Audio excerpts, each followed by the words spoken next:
work here. Making- Probably all making making some more. copies. Making copies. So I said just give her, Wait a couple I would seconds. just wait a little. Yeah.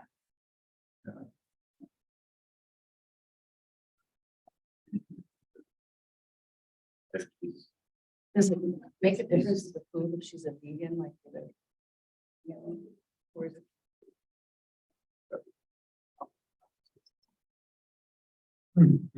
Usually.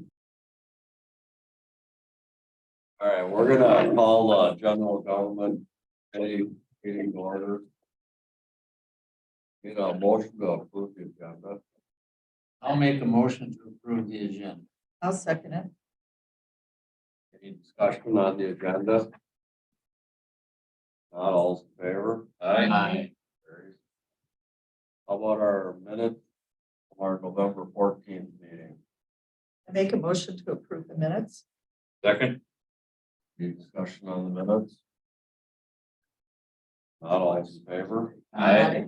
Carries. Are there any public comments? Are there any public comments? No. No. Great. Any supervisors not seated as committee members? Present? All right, we'll have a discussion regarding the status of broadband. Okay.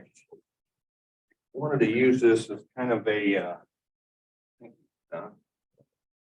beginning of a discussion, update, so to speak, regarding broadband. I think we should feel pretty good about what has started to happen in the county. So if we could put that on the presentation slide, or which would that be down here? Yep. Oh, right above, right to the left of the slider.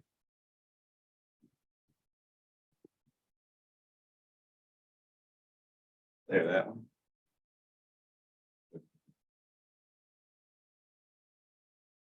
Well, Double click Right. on the slide. Above, go up, and right there. there we go. Thank you. Well, that's all right. You can go on to the next. That's just kind of our overview. This is the map that you saw several months ago when we started talking about our resolution. Back, because you don't have enough paper. I will. That's the old resolution, because I know somebody will say, well, where is that resolution? What does it say? But this is what you passed. And the whole purpose of this was to, one, we first wanted to identify, because we always hear there are some real issues with broadband. On the other hand, Polk County is pretty unique in that we have 3 inside our county limits, at least 3. We've actually got 5 that do broadband work and laying cable in our county. And we've had great potential to cover this rural county with fiber optic cable to enhance living, learning, doing business here. The areas in the green is what would be considered good or more than adequate to exceptional broadband coverage. That doesn't mean everybody in that green area has good broadband. We know that. But we've got the skeleton, so to speak, and it's not too far away. The yellow areas is where we are really underserved. We don't even have the skeleton or the capability to run it there. So by this resolution 722, we provided an incentive that could be used in applying for PSC grants. And what the PSC measures or counts very highly is whether or not there's community buy-in. You have skin in the game. So is it just Lakeland Communications that wants money? Or is it the whole community? Is it the county? Is it the citizens? Is everybody not only wanting it, but chipping in? And as a result, the last go round, Lakeland is the only one who received them. And they received 2 grants, one to head out into the Johnstown area and the other into the East Farmington area. Both those projects are underway. You can go to the next slide. And they hope to have it completed. They can't guarantee, but they hope to have it completed by the end of 23. Now, again, not everybody's going to have access to broadband. How many times have you heard, I see them digging right over there, but I can't get it over to my house? The resolution was designed to spark additional growth in broadband expansion, and it has. We had $1 million available, can be awarded 15% of the total cost of the project, up to $200,000 per project. So both of Lakeland's projects would exceed that limit. So they would have been eligible for $200,000 from the county for their 2 projects. In that resolution, though, it states that the internet service provider has to provide 500 feet of free drop to the house. So in my old house, for example, I lived about 600 feet off the road. If they ran it past there and I signed up for it, Lakeland would be on the hook to pay for 500 feet all the way back to my house. Of money that's left over after that PSC round, it could be used for other expansion grants, things that we call edging out. And what we mean by that is for that person who says, I can see them digging over there, but they're not coming my way. If we can incent the builders to say, hey, we'll help, we'll chip in, we'll be a partner with you. Will you go into more neighborhoods? That's what we need, is we need somehow to get these companies as quickly as possible to edge out into those areas. We did. In fact, I got word from our consultant who works with the PSC of the $100 million that went out to the last round of grants before they expanded it a little bit, like 125. Lakeland was actually the last one to get in. So it's safe to say if they didn't have the points from us having skin in that game, they would have never gotten those 2 grants. So in that sense, we go, wow, this thing worked. Hasn't cost us a dime. You can go to the next grant here, the next slide. Both the projects have begun. They did not request any of the county grant money. Now, 1, they're good county citizens, right? 2, it was a business decision. It would have cost them over $2 million to lay 500 feet to the houses that would have signed up for that. So they chose not to do it. It did help them secure the grant, but they just said it's not expensive. It's just not affordable for us to do that. They also have a business decision, and just my assessment is they target folks in their house. So they do things, you know, instead of laying it to their house, once they get it in their house, they service them by offering them better equipment, advice, techniques to improve their coverage in their house. It creates good customer opinions, right? If they're doing that, whereas burying a line may not generate that as much. So it's a business decision, and I think it makes sense for them, and I can't fault them for that. Connecting for more homes helps all in the county. So what's the next step? And that's what I want us to start thinking about. I don't have a resolution, but it's something that I think you all can begin discussing. What is the next step to get a higher percentage of people in our county internet? Could we take that $1 million or a portion of it and offer incentive for our local ISPs to edge out? Get into the neighborhoods and the towns, remove the 500-foot drop rule since it wasn't popular. In fact, I had one ISP, Starwire, contact me after the PSC grants. They didn't get it. And said, can we apply for some funds for their small project up in Pine Falls area, Frederick area? And I said, sure, let's talk, submit what your plan is. And they came back and said the numbers just don't work out. We can't lay that line 500 feet and make this thing pay out. So I'm hearing it from multiple sources that that's a hindrance. So the whole idea is be thinking about, is there an option to consider offering funds? Now, it wouldn't be as much probably, but maybe if we said, get your thoughts on it. If we said, hey, we'll pay up to 100,000 for edge out, you know, and maybe 40% of the cost, then those people who organize in a community or a neighborhood might say, we get our 12, 15, 20 homes in this area. If we all go to the internet service provider, will you do it? That puts a lot of pressure on them. They're interested. They want to provide service to them. But if the numbers don't work out, they don't work out and you don't get broadband. So the thought may be, do we use some of this money to incent the internet service providers to edge out? That's kind of what I wanted to introduce to you all, get your thoughts or reaction to it. We haven't used that $1 million. There are some new grants coming out in the future, but they'll be a little bit different. And I think when we get these two projects going, we're going to have a pretty good skeleton, so to speak.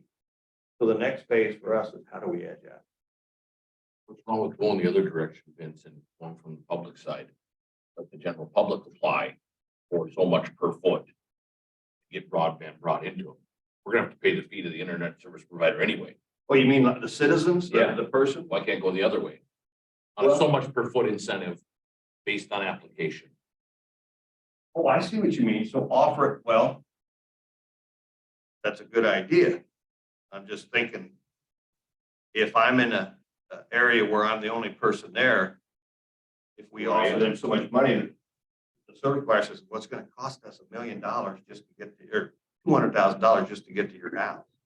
But if it's offered to the individual as an incentive per foot, then it's up to him to pay the balance of what's cost to get it there. Yeah. It still gets more internet broadband to more residences. Yeah. That's a good idea. Because you could be pulling it into an area, and in a service provider, we can provide for 10 here, well, maybe only 2 are gonna utilize it. Whereas if you had an individual, maybe he's a ways off, in my case where I am, and said, well, if I can get $2 off per foot, I'll run it in a quarter mile. Okay. And apply for it like that, similar to the opposite side. That's basically the same thing that power companies are doing up north. But it costs some guy who moves in and figures, oh, I'll live here, nice and peaceful. $9,000 to get his electric. Ridiculous. That's the basic, Because then everybody's got skin in the game. yeah, they sure do. Some more than Yeah, others. we can roll that out too. I'm just thinking from a business standpoint, the efficiency of, wait a minute, you want me to take my equipment, my energy, my power, go to, the one person who's offering me It's this. still the same value. The ISP still gets the same money. Just the incentive dollars that the county has provided a portion of that to the individual, so he's getting in essence a rebate Yeah. to incent him to sign up for broadband.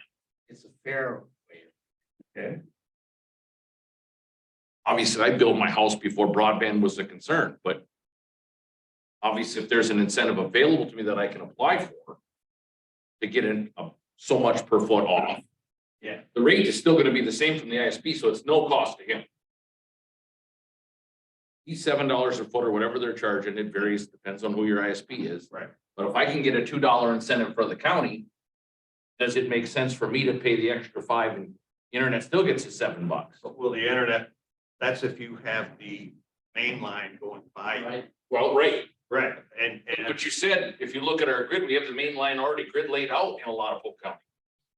yeah, so you might, let's, as an example, if it's going down Highway 8, okay, it may not go back to,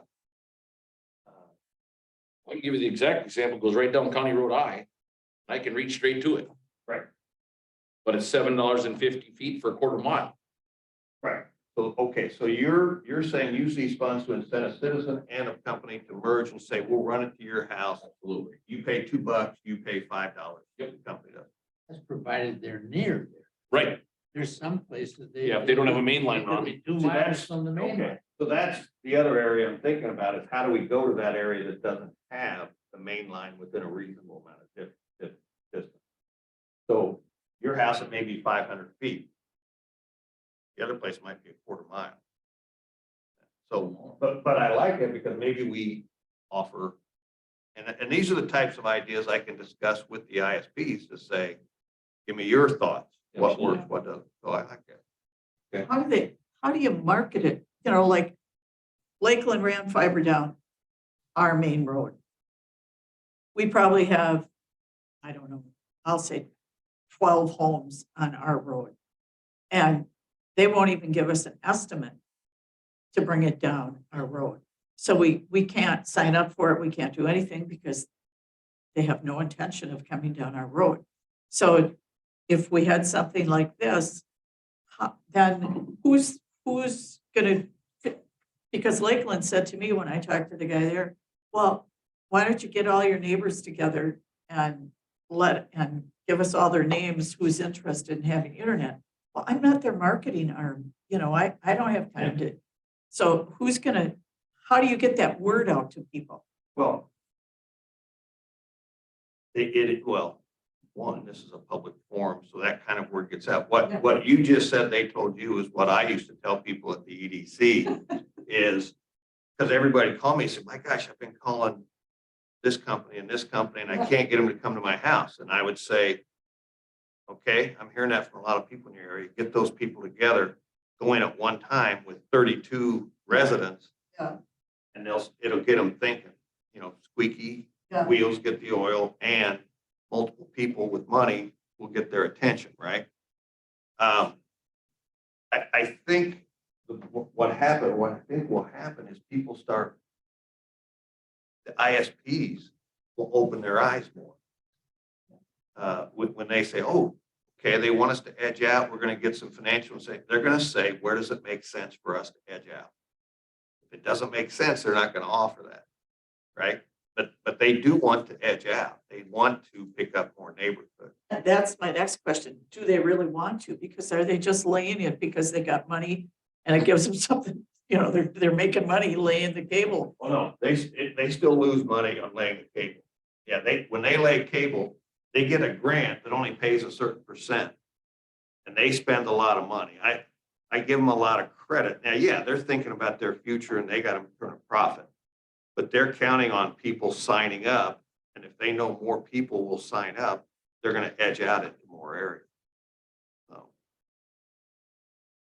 I only roll this out again to get you all thinking like this. If you all said, no, we're done with broadband, okay. I do think we want workforce. We want our young people to stay, more of them to stay in the county. We want more people to work remotely from here. Broadband's going to be a key thing. So if you want, and if you, I like the ideas, supply me with more ideas. I'll start reaching out to the ISPs to say, okay, what are your thoughts? What's the next step? Cliff Albertson, who is our consultant, has called and offered some ideas as well. So Does he ever talk about, what about, forget cable in the ground? Is the technology being developed so that it's more efficient to use satellite or whatever? yeah, it's, I think the fiber optic is the future, is everything that I've been told. Because, and again, you're getting into way beyond my expertise, but when you get the cable in the ground, it's just a matter of, you need more, you just put in, a different color light, and it runs through there. And that seems to be the future. Yeah, because you don't hear a lot of talk about that. And I thought there's got to be stuff going on. Yeah, the line of sight stuff.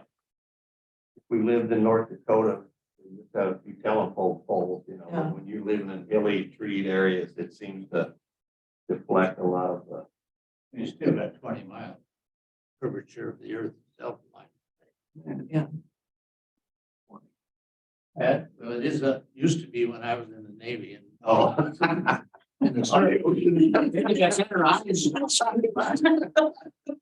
Okay, so think about it. Go darts at it, like I said, the money is there. We've got it earmarked for broadband, so we either have to change how we use that money. We keep it in general fund, or do we, consider, can we take this to the next level? Is going back to the very beginning, is the goal more to make those tan areas green or to hit those like branches Yeah. of what exists. In one sense, that map is a little misleading because people that live here will tell you, one road has it and the next road can't get it. They've been dying to get it. And it's just expensive to run everything, and have the capability to provide broadband everywhere. So, They run it by census area, and if one home in an area has broadband, then that whole area is deemed green. And Right. it's.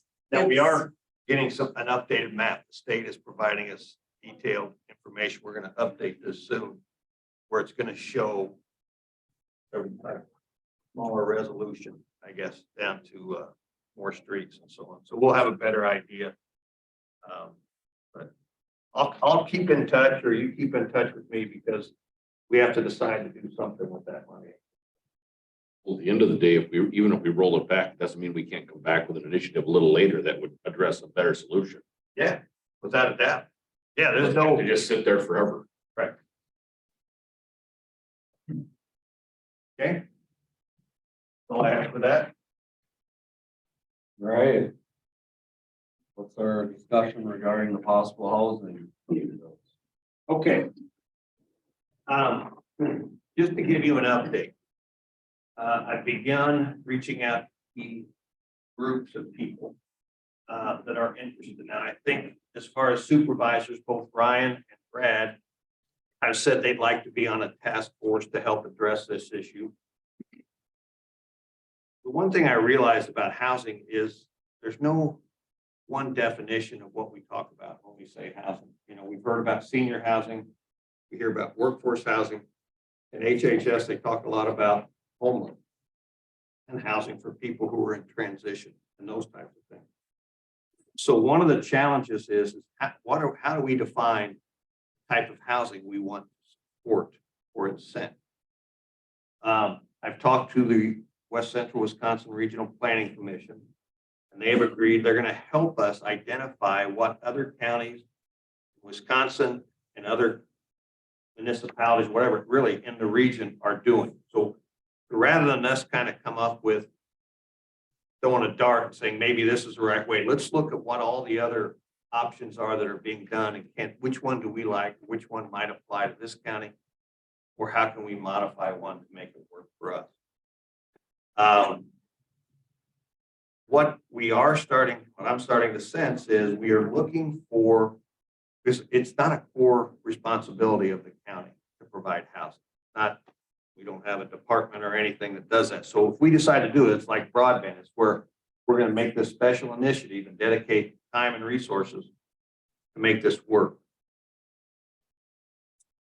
It really is going to take involvement from a local community, right? Because if we're going to do a housing project, you're going to have somebody there talking about infrastructure, the land, and all of that.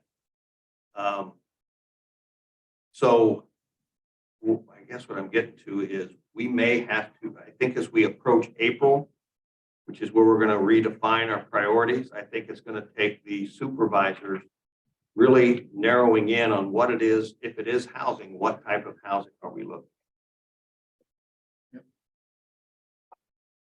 Because, you know, you're going to have 6 or 7 different opinions as to what we should be dedicating our funds to. The Brad Olson approach, in general, we thought made a lot of sense because it was simply a mechanism to say if a local community has a housing need, they can apply for this incentive, this grant to help them. It's a small amount of money, but it might be something that would help them say, you know, we need workforce housing. We need apartments for our young people. Can we provide some incentive or a TID district or something for a developer to do that in our I think, just to give you an update, I think in January, I'll have something from Regional Planning Commission that says, here are some different ideas that have seemed to be working or not working.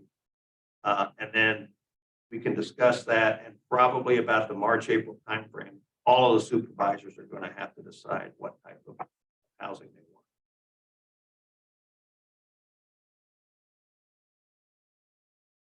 we getting input from the communities at all? Or is it at least advising them or? Yeah, We have an interest.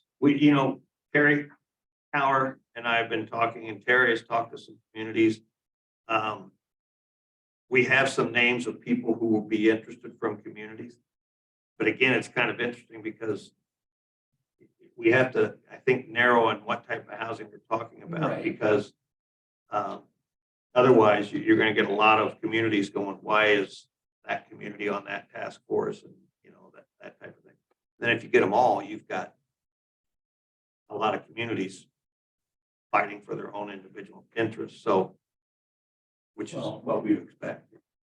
Yeah, I mean, one thing we could do is Dan and I can go to Boston Lane's board meeting and we can just let them know that this is the kind of idea that is out there. Getting feedback from them to see if they in particular have any feedback for us. I can go to Bill Tom and say the same thing because they're with Cedar Corp. Yeah. And just say, and we can get kind of a snapshot of what our districts are looking at is like, we would love to see more workforce housing or. That's a great idea, because the local community is going to have to get buy-in. Do they want to put a house for transitional housing? Would they rather say, in our community, like Amory used to tell me all the time, we've got young people that will stay here, but there's no place to live. They can't buy a house yet. They're looking for a apartment. Osceola will say, we've got businesses. They want to bring people in to fill their jobs. We don't have starter homes. So I think if we can get input from the communities as to what it is they're willing to fight for, that will help us decide how we want to target this thing. It'll be different, obviously, from different communities. Some got industrial park development. Right. Some don't.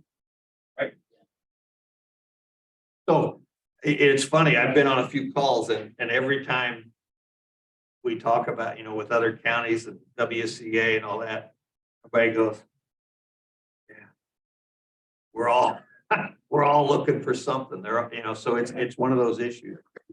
So I think it is going to have to be a Polk County design program just for us that we think, might be helpful. Well, there's no reason we can't address two different housing problems at the same time.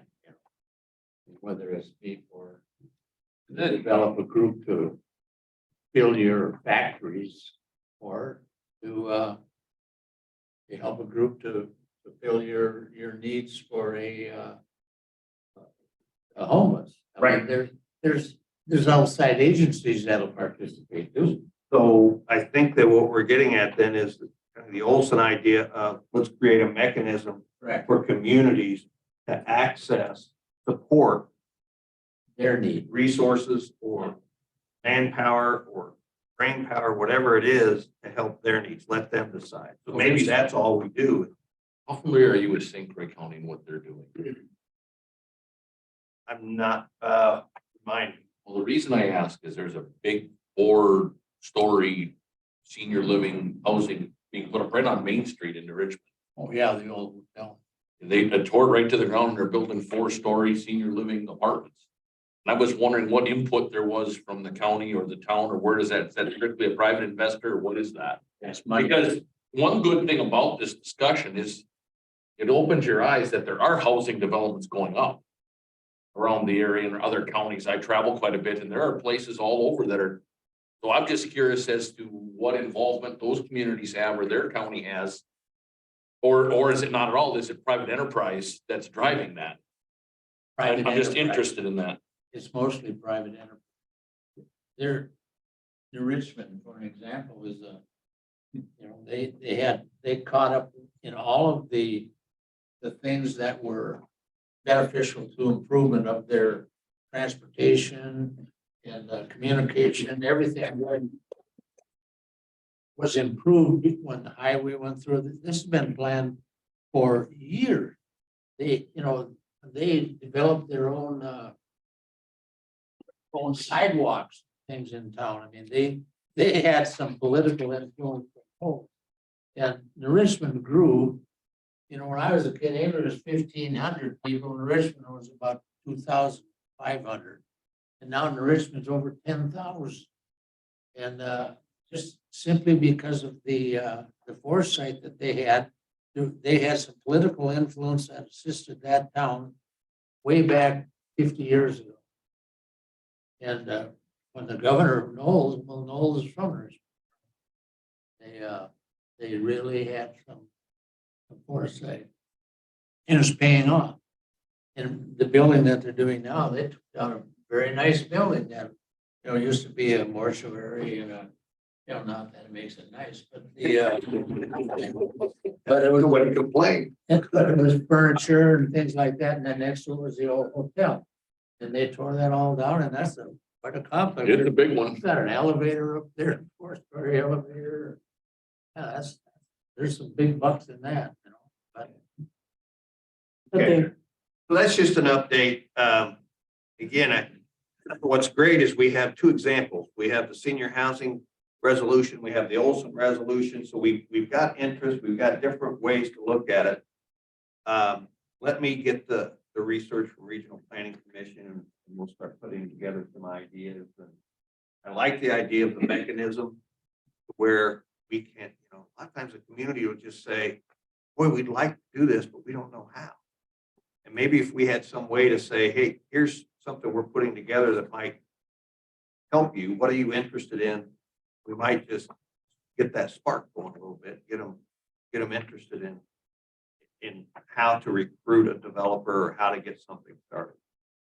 But we have multiple things. We've got all of our trails discussions. We've got all of our, you know, things, EDC efforts that are, you know, upcoming that are going to be talking about ways to, like you said, attract and retain people to be here. That all impacts the attractiveness of developers who come here and build. Right.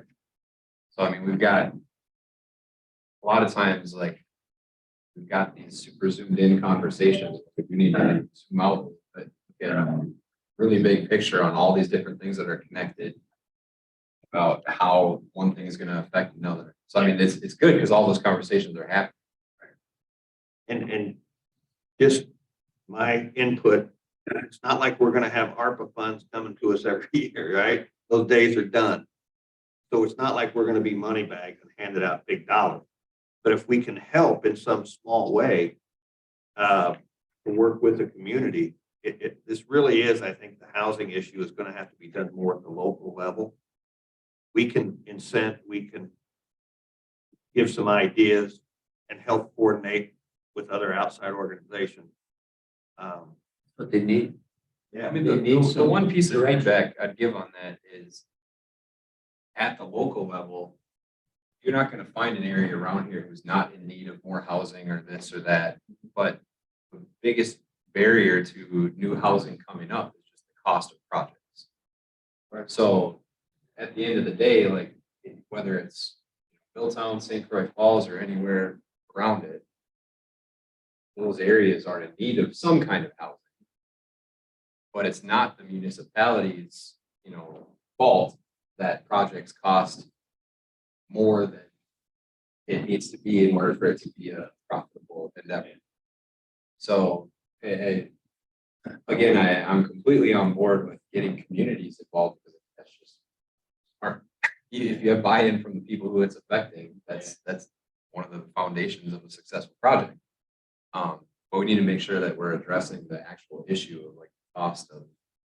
Well, I'll tell you I spoke with Mr. Derek down at Derek Builders.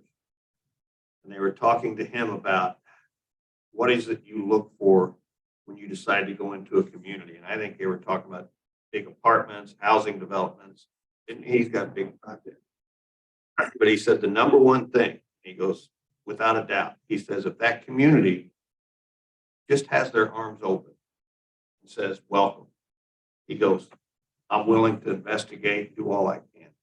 He goes, but when I start and the first thing they do is start saying, no, not in our tent. He goes, I don't have time for this. He goes, I can work in any community in the state. I leave. And so I just think many times if you have people with a vision and precise that you can describe and say, this is what we want. Yes, we'll provide some incentive. We'll have a TID district. We'll give you the land. We want to work with you. We can work with our zoning, whatever they, they can do. A developer is going to go, all right, let me take a look.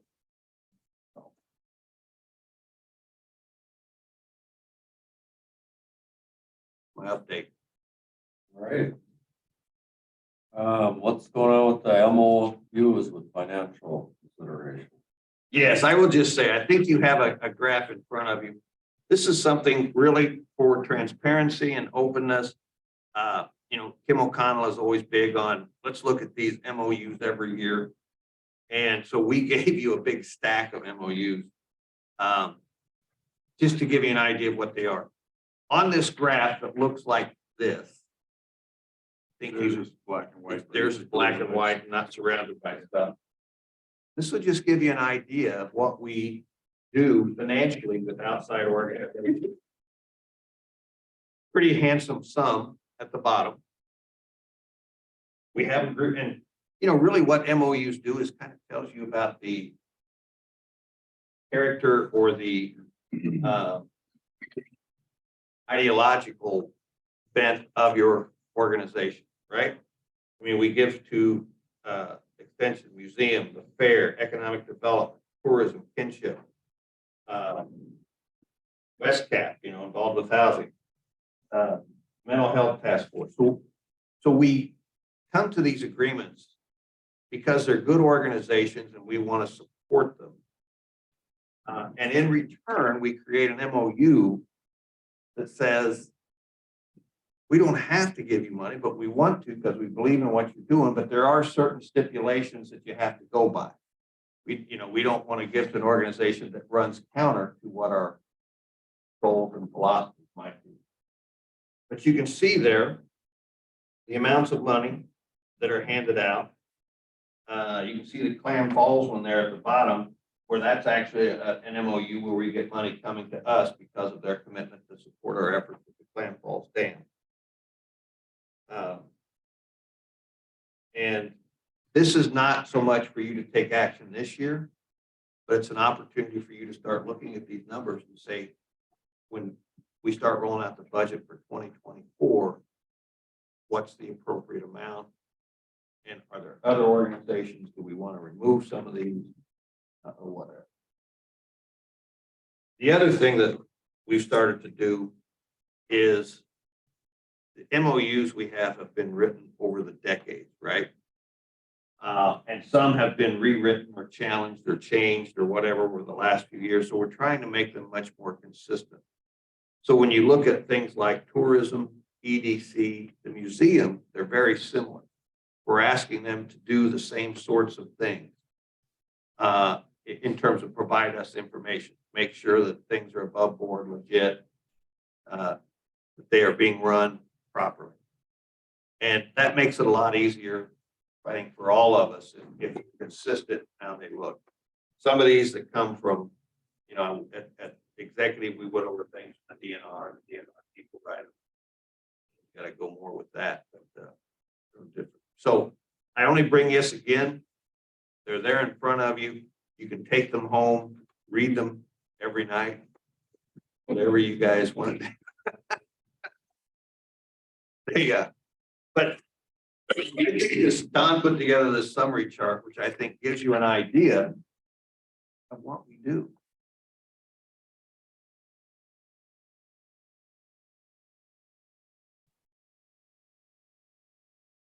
Questions on this?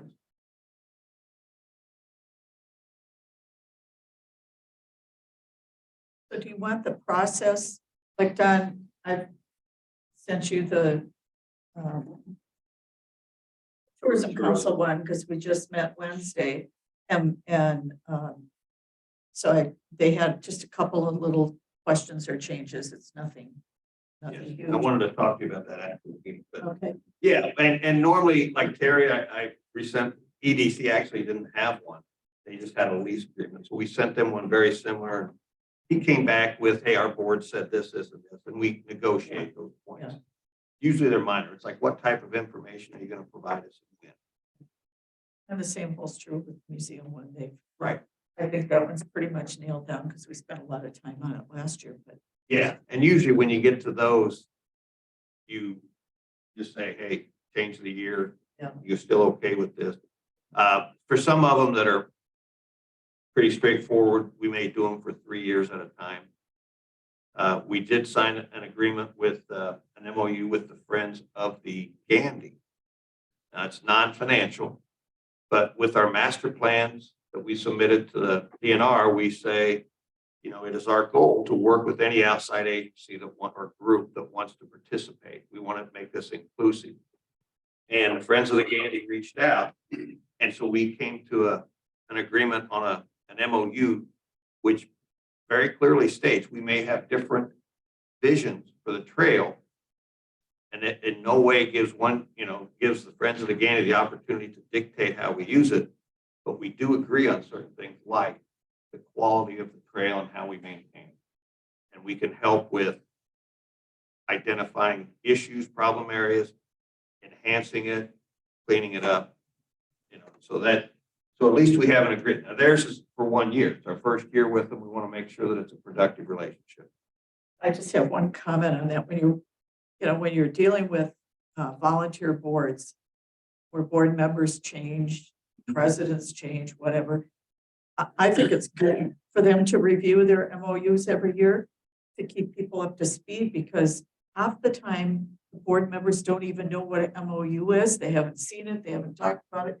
But if they're required to review it every year, at least gives them the opportunity to share that information and make sure the boards are on board. The boards are on board. Support it and understand what the expectations are. Right. Do you all want to go into any of those MOUs?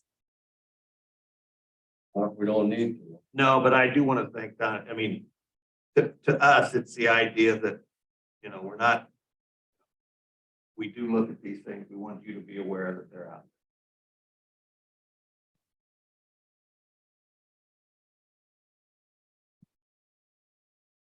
What's the county-owned property? we need to discuss? So this was a property that was gifted to county by way of will. It's been abandoned for years, and vacant. What kind of property? It's a single family home. The appraisal report in the packet Right here. Page with 100. images of the home. Oh, where is this? In this packet? Yeah, somewhere? 100. 102. Wow. 13 looks a lot better.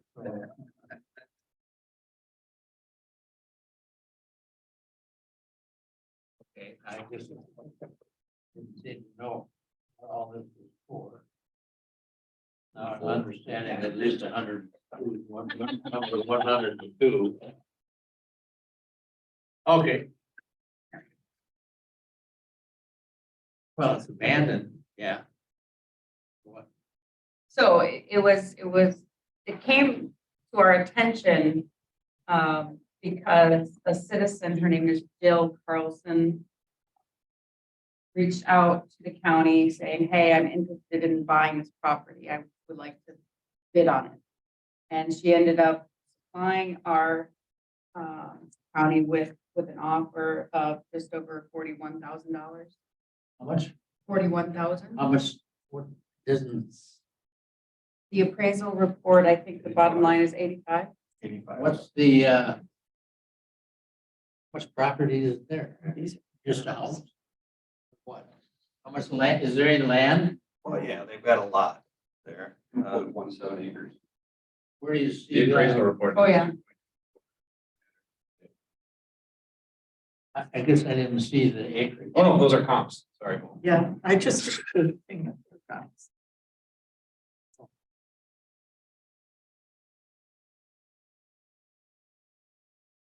But the house is being run down. The neighbor has said, I've always looked at that property and it looks like crap the last so many years. We'd like to buy it. and she made an offer. And it's our responsibility to conduct a assessment there, what its value is. The value came back at $85,000. So obviously, we don't need the land, so can we sell it? The question to this committee is, what is the minimum bid we'd like to start at? Well, it's not out for bids, but somebody put in a bid. Right. Right. They just said, I want to buy it for $40,000. Right. Well, that might not be a bad idea for them.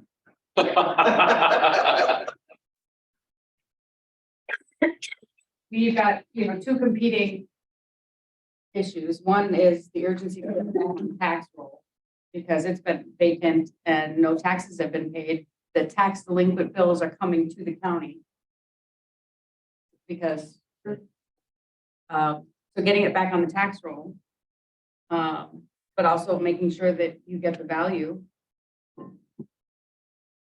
If and when it sells. So our thought was perhaps we could use the same process that we use when we are auctioning or getting bids on properties that we have taken by the tax deed foreclosure process. So using that same process, but instead of the Environmental Services Committee setting the minimum bid, it would be this committee setting the minimum bid. And Don found in the financial policies where that's actually already contemplated for properties that the county owns that are not received by tax deed foreclosure. Will to the county, so there's no tax or delinquent accumulation. Right, there's So it's just a straight buy. there is cleanup that has to be done. It was willed to the county, but no deed was ever drafted because the will never went through probate. So we would have to go through, open a probate, get the property properly titled in our name. No heirs? It was willed to us, to the county. So even if there were heirs. And there's nobody claiming this property. You can see the photos in there. It looks either it was a hoarder's home or it's been so trashed by vandals after it became vacant that it's pretty overwhelming looking at the photos. Still think it should go out in some form of an auction or a bid process. Right, so the options, you could say, well, this 41,000 and change bid, that's the minimum bid to see if somebody goes higher. You could set the minimum bid. Would it be appropriate for me to remind folks of what the process the county uses to get rid of these properties? So Wisconsin Surplus is the agent that we use to sell the properties. They take a fee. It's an online auction with, generally speaking, a 2 to 3 week window. I get emails as a citizen because I like to look at these things. So there's a broad distribution of the sales. They're accumulated by this Wisconsin Surplus organization. We pay them the fee. They auction the thing electronically. Bob uses the same process for all the tax. What was that, the one that on 8? Yeah, 8 and 8 H. I can't. Just sold on that similar. It's possible. I'm certain that the properties from Northwest Electric that we sold up in Clam Falls used this process. That was a couple months ago. I'm new to the position, so I don't know what in the past has been done, but it's an efficient, effective way to get the word out. Yeah. If you believe the market works, then you'll get the top price. Right, well, You just have to set the floor bid.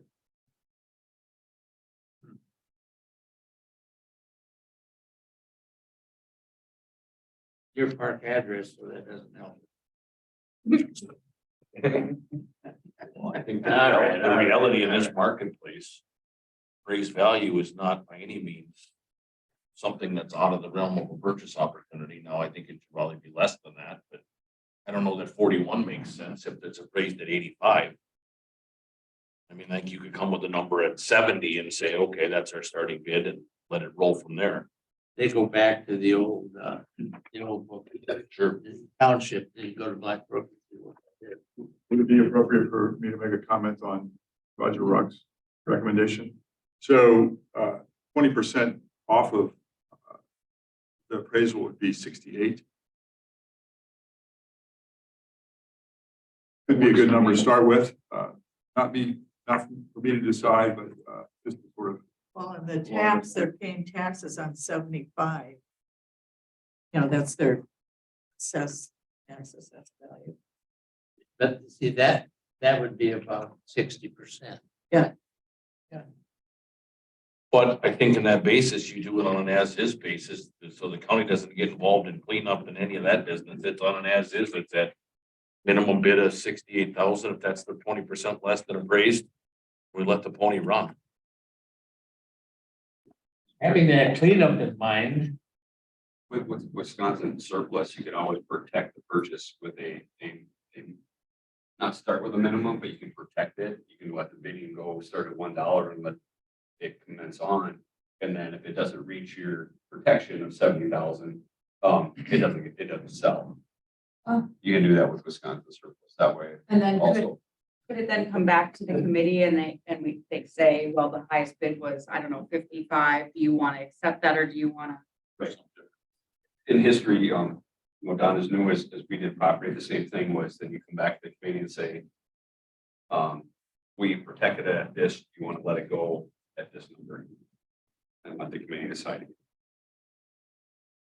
I like that idea. You need to make a motion for that. I think you would want to probably have a closed session to determine what that Fair enough. minimum bid is, or what the protection level is, because if you say it in open session, then there's a record of it. Oh, sure. So for bargaining reasons, it wasn't contemplated on the agenda, but because we are here, we could go into closed session because it is a contemplated closed session. I would prefer advertising a closed session with this designation of what the property is. That brings out a heck of a lot of people will know that it's available rather than us going into a closed session now and then go ahead. Right. So you could do that in January. The only concern I think is, going further into the winter. I mean, I suppose it's been vacant for a couple of winters already. I don't know how much more damage can It's happen. not gonna. Okay.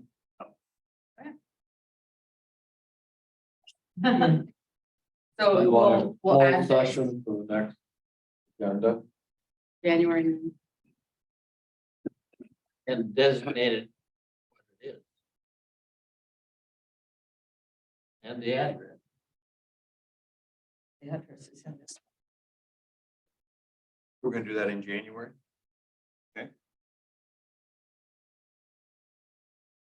All right.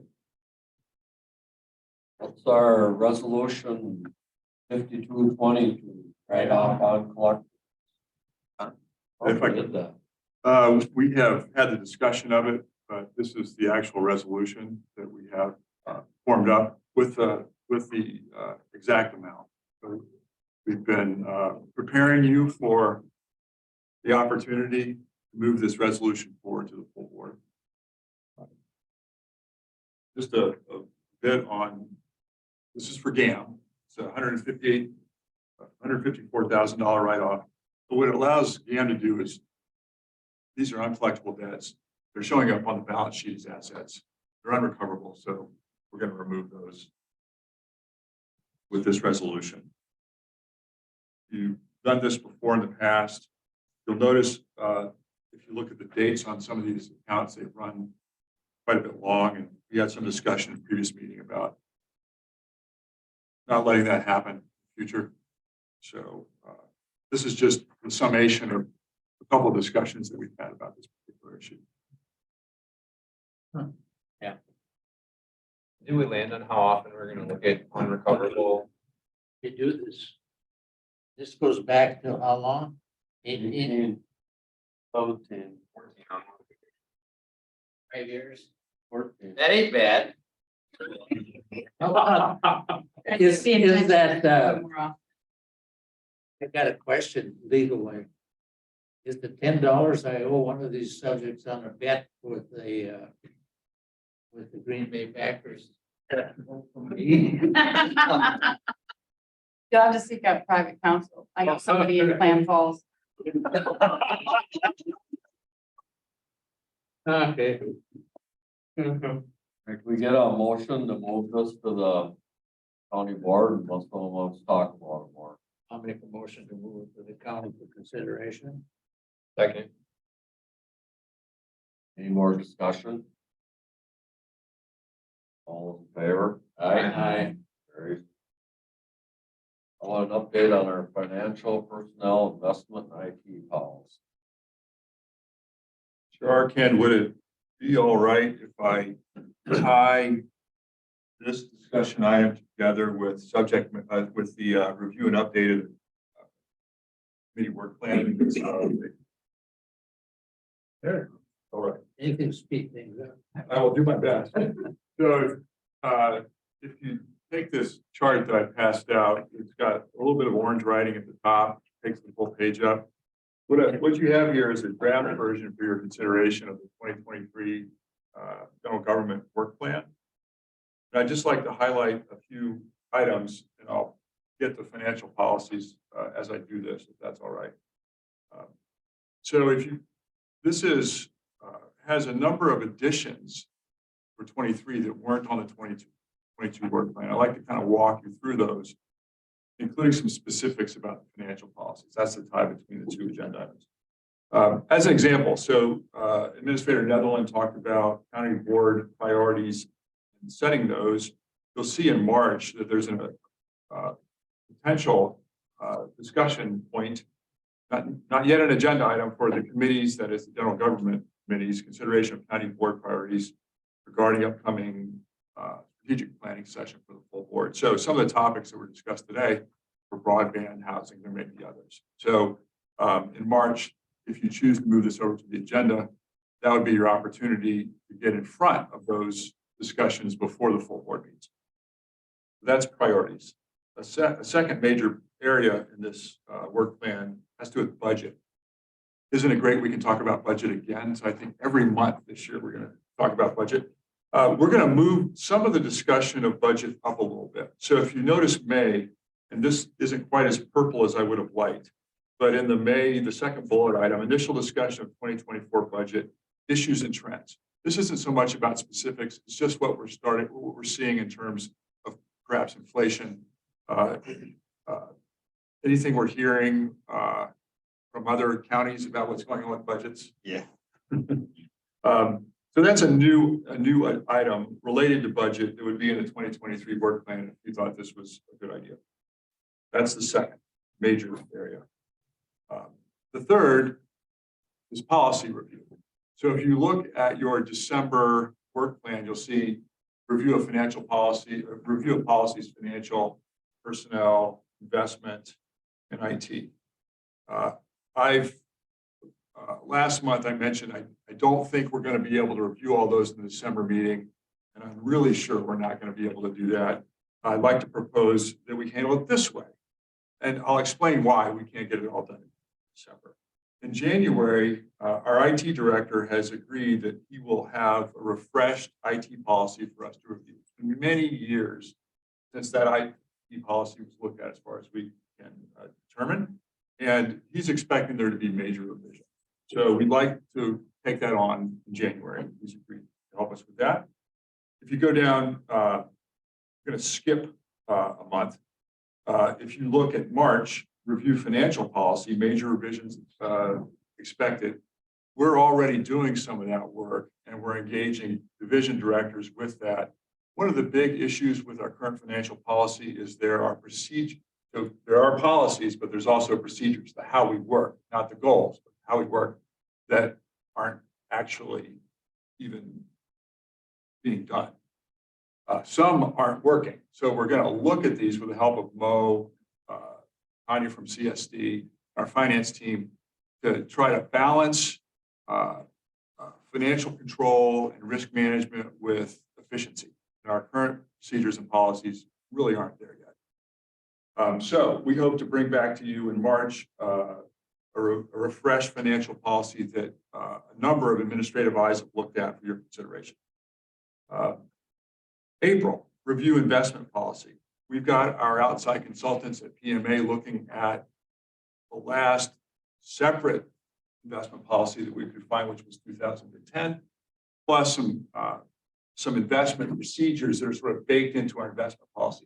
It's all like a gigantic ball of spaghetti we're going to try to pull apart. There are some specific things that we need to do if we're going to look at the really old policy and what's in our procedures right now. We haven't been doing some things. At least I'm not aware of. The investment committee, as an example, didn't meet this past year. I don't know when the last time it did meet, but it hasn't met since I've been general government director. So we need to restart that. We should probably be reviewing our investments quarterly. So I've got a schedule here. We could bump it if it's not right, but we've got January, basically quarterly, January, April, July, and October. So after the end of a fiscal quarter, we would have some time to review those investments. Who's the investment committee, you might ask? Well, it's the board chair, our treasurer, the administrator, and the general government director. So we would be doing that and presenting the information back to this committee if that was something that you'd like to have us do. All right. We talked about priorities. We talked about budget, policy review. Just a couple of other things hanging out there. We conducted cash flow analysis in January. Before January 1, according to the financial policy. We'd like to share that with you as an agenda item in February, if you'd be agreeable to that. What you've got on this is sort of a pretty much fully reworked work plan for 23. Feels like maybe more work, but we haven't been doing some of the things that we probably ought to have been doing. I think this catches us up. So I'd like for you to consider this. And obviously it's yours to make determine, but we have annually, as I look back, finalized the work plan in January. It makes sense. Otherwise, you don't have much year left for your work. That's what I have on those two agenda items. You're asking us to take a look at this and adopt it in January? Yes, with any revisions and any discussions and revisions that. Just kind of a heads up. It's a heads up. Exactly. We don't have to act on anything now. It lays out a nice roadmap, though. And say once again, we appreciate the new look at everything. This is great. Well, we would add this to our work plan, but this is mostly, our work plan. This is mostly all budget. Financial. Certainly, There are other things on the work plan, what I'm saying, other than financial. and those would be added in each one. This would be in addition to any other work plan that we have. That's exactly. Foundation. Gotcha. Okay.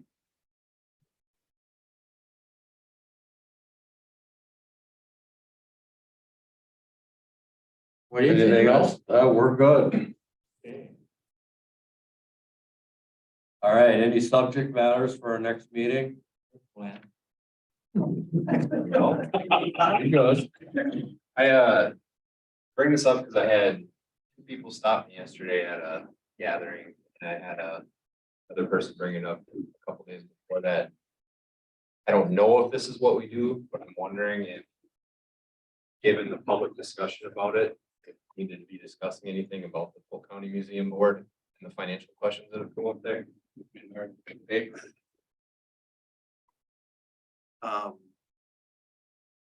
The newspaper is a private business. They can write whatever they want. I got a heads up phone call from the paper just saying, we're going to write a piece on the museum. We think there's some things going on people should know about. And I didn't want to insert myself into it, but my caution was, I said, please talk to both sides. We get from the museum and all these MOUs, the financial reports. We have a representative from our board on their board. I've been comfortable with everything we've gotten from all these organizations. So I don't know that there's anything the county should be doing to interject itself into this. I think the museum needs to communicate with the newspaper as appropriate. I think the paper needs to get other sources other than the few that they've been talking. Be nice if they follow through with their article. Yeah, follow through on their article. Let's not have too much discussion on the museum. It's not on our agenda. I mean, did you want it on our agenda? It was a, Discussion? yeah, it was something I need to bring it up because people ask me if it's, and I said, I don't know if that's something that this committee or the board would take up. Something financial that we would be looking at, or what would we be doing? I mean, I don't know that we're supposed to be. So the nature of the comment that we got was that since there was money appropriated to the Polk County Museum, people were wondering, is there anything that needs to be shored up as far as how monies are being handled within that group? And I just said, I'll look into it.